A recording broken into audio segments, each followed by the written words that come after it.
Oke, gue kali ini mau bawain alur cerita film yang berjudul Black Widow. Black Widow adalah film superhero Amerika yang rilis pada tahun 2021.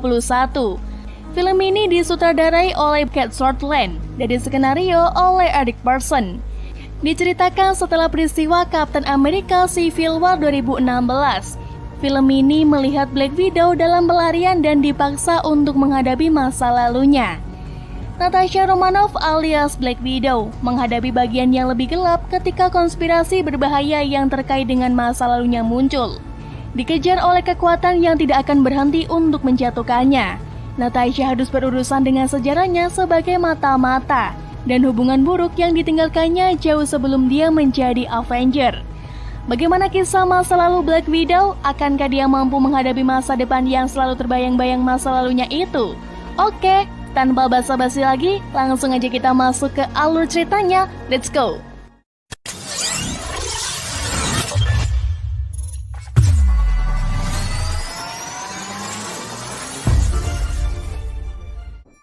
Film dibuka dengan adegan flashback pada tahun 1995. Kala itu Natasha Romanoff zaman old dan Yelena Belova zaman old dibawa pergi oleh orang tua angkat mereka untuk pindah ke tempat yang lebih aman.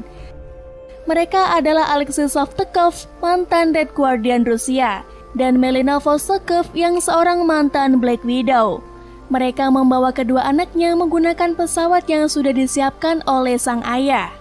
Di saat sedang berusaha menerbangkan pesawat, tiba-tiba sekelompok agen SHIELD datang dan mengejar mereka. Alexis berusaha menembaki mereka, namun sialnya Melina yang bertugas sebagai pilot harus terkena tembakan di pangkal lengannya. Akhirnya kendali pun dipindah alih pada Natasha. Dengan kemampuan seorang amatir dan berkat dorongan dari ibunda, akhirnya Natasha berhasil menerbangkan pesawat mereka. Mereka pun tiba di Kuba dan disambut oleh beberapa pasukan udara. Di sana Melina segera dilarikan ke pihak medis. Namun siapa sangka ternyata Alexis menyerahkan mereka pada Dreykov untuk dilatih di Red Room. Kedua gadis itu pun diangkat dalam kontainer setelah keduanya disuntik bius. End of flashback. 21 tahun kemudian, pada tahun 2016, setelah pertempuran antara Avenger di Bandara Leipzig, Natasha menjadi buronan pemerintah karena melanggar kesepakatan Sokovia. Ia melarikan diri dari Menteri Luar Negeri Amerika Serikat, Thaddeus Ross, ke rumah persembunyian di Norwegia. Di sana dia bertemu kembali dengan Rick Mason. Sementara itu di tempat lain, Yelena masih bekerja untuk Red Room di mana dia ditugaskan untuk membunuh mantan Black Widow, Oksana.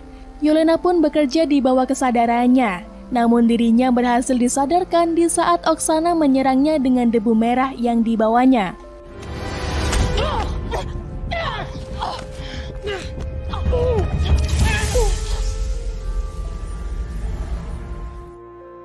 Yelena pun seketika sadar dan sangat menyesal. Tapi apa mau kata, nasi sudah menjadi bubur ayam. Oksana pun meninggal. Tapi sebelum meninggal, ia sempat memberikan pesan pada Yelena untuk menyelamatkan Black Widow yang lain dari pengaruh Red Room.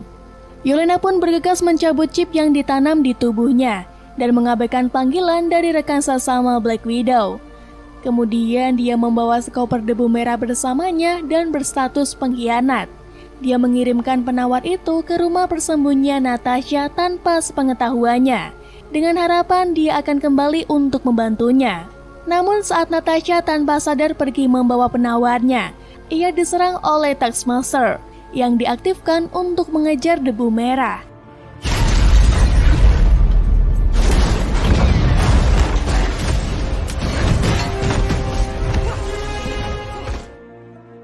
Natasha berhasil menghindari Taskmaster dan mengetahui bahwa debu merah itu berasal dari Yelena.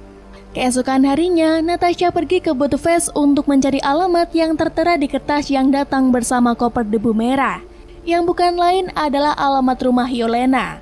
Sesampainya di TKP, rupanya Yelena sudah menunggunya di rumah. Tapi pertemuan pertama mereka setelah sekian lama tidak berjumpa dibumbui dengan gelut bak Big-Boo. Ya namanya juga para mantan Black Widow kan ya, gak gelut gak gayeng. Namun perkelahian selesai di saat Yelena hampir tercekik oleh tirai yang digunakan Natasha untuk melawannya. Setelah berdebat agak serius, akhirnya keduanya bersatu, namun tiba-tiba seorang Black Widow datang dan menyerang mereka.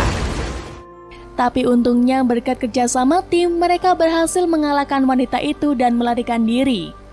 Saat melarikan diri, Natasha mengetahui bahwa Retro masih aktif dan pemimpinnya Dreykov masih hidup. Kini misi mereka adalah membunuh Dreykov dan membebaskan Black Widow lainnya. Natasha dan Yelena membebaskan Alexis dari penjara untuk mengetahui di mana Dreykov berada.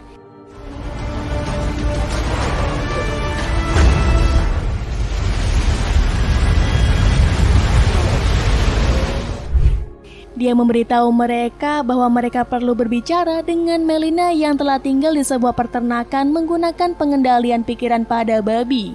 Yelena mengungkapkan bahwa meskipun mereka bukan keluarga yang sebenarnya, dia masih ingin percaya bahwa mereka bisa seperti keluarga yang sesungguhnya. Sementara Alexis dan Melina mengakui bahwa mereka juga berharap mereka adalah keluarga yang nyata. Melina memberikan lokasi mereka pada Dreykov. Dan tak lama kemudian agen Red Room tiba dan membawa mereka pergi ke Red Room yang terletak di pangkalan udara.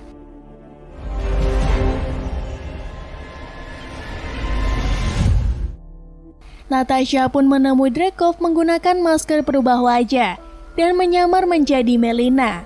Namun orang sepuh itu berhasil mengenalinya. Sementara itu, Melina yang menyamar sebagai Natasha terlihat sedang dikurung di dalam sel khusus yang bertetanggaan dengan sel Alexis.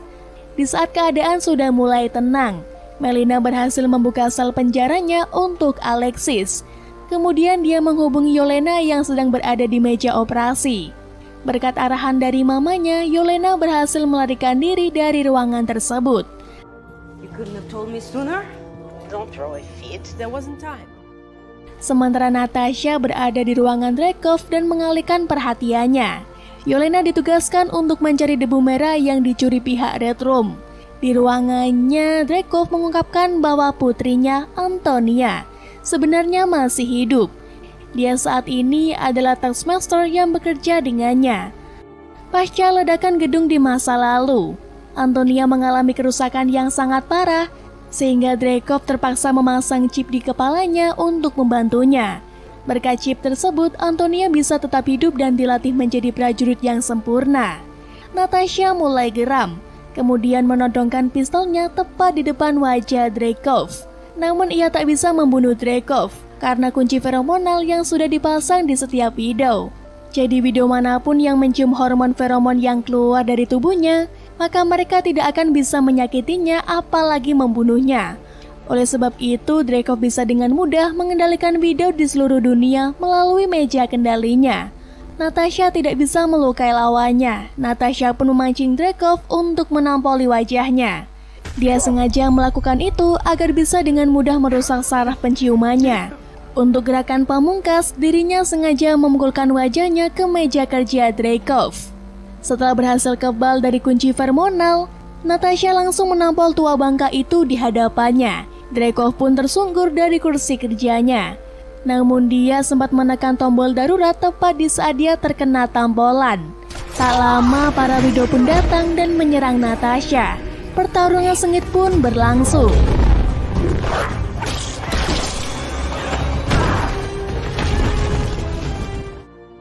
Tapi untungnya Yelena datang tepat waktu bersama dengan ledakan bom debu merahnya. Para Widow pun seketika langsung tersadar dari pengaruh Red Room. Mereka kembali menjadi diri mereka sendiri. Tapi sayangnya Dreykov berhasil kabur di saat pertempuran berlangsung. Natasha mencoba meretas kontrol panel dan melepaskan Widow lain di seluruh dunia tepat saat kapal mulai meledak dan jatuh. Ruangan pun mulai dimasuki api ledakan. Tetapi Natasha berhasil keluar tepat sebelum ruangan benar-benar habis terbakar.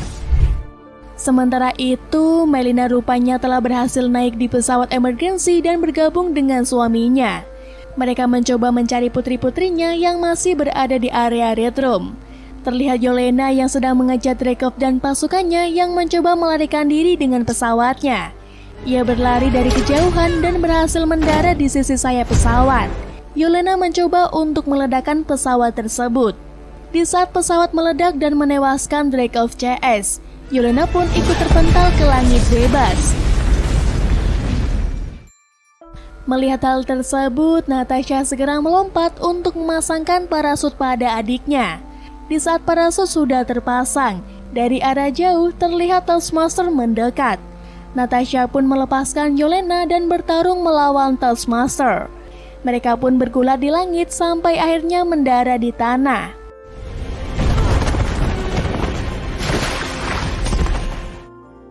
Gelut pun berlanjut hingga Natasha berhasil menggunakan botol terakhir debu merah pada Antonia.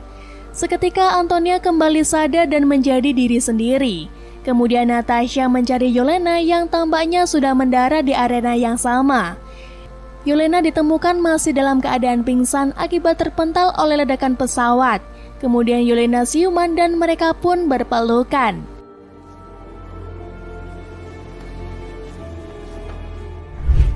Tak lama, Melina dan Alexis muncul dalam keadaan lunglai.